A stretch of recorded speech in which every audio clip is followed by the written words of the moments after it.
আমি কোনো ঝামেলা চাই না। This is one way road. তোমাদের গাড়িটা রং সাইড আছে, তোমরা গাড়িটা পিছাও।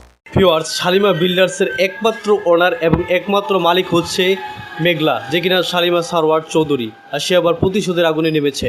তো সেই শুরু থেকে অনিকের চাচা চাচিরা মেঘলার সাথে চরম অন্যায় করেছে, এমনকি তার পেটের অনাগত সন্তানকেও দুনিয়াতে আসতে দেয়নি। আর প্রতিশোধের শুরুতেই মেঘলার পায়ের জুতা তাদের নিজ নিজ গালে চল লাগাতে বলেছে মেঘলা।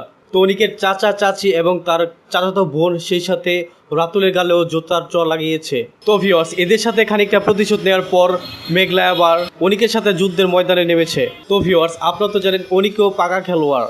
তো অনিকও সেই শুরু থেকে বলতে জিরো থেকে হিরো হয়েছে, কিন্তু তার কাছের বন্ধু রাতুল বেইমানি করে তার সমস্ত কেড়ে নিয়েছে।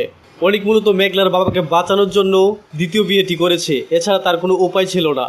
আর মেঘলা এসব কিছু বানোয়াট মনে করছে, আর মেঘলা মনে করছে অনেক বড়লোক হওয়ার নেশায় বেইমানি করেছে মেঘলার সাথে। তো ভিউয়ার্স, মেঘলা তো মূলত শালিমা বিল্ডার্সের একমাত্র ওনার শালিমা সারোয়ার চৌধুরী। তো তার হাতে রয়েছে হাজার হাজার কোটি টাকা, সেই সাথে ক্ষমতা। তো মেঘলা কি এবার অনিকের সাথে প্রতিশোধ নিয়ে নিবে, তার কাছ থেকে সকল কিছু কেড়ে নিবে, নাকি মেঘলা আসল সত্য ধরতে পারবে? তো ভিউয়ার্স, কি হতে যাচ্ছে গরিবঘর রাজপুত্র নাটকের 15 নম্বর এপিসোডে, আর সেই সকল বিষয় আপনারা জানতে পারবেন গরিবঘর রাজপুত্র নাটকের 15 নম্বর এপিসোডে।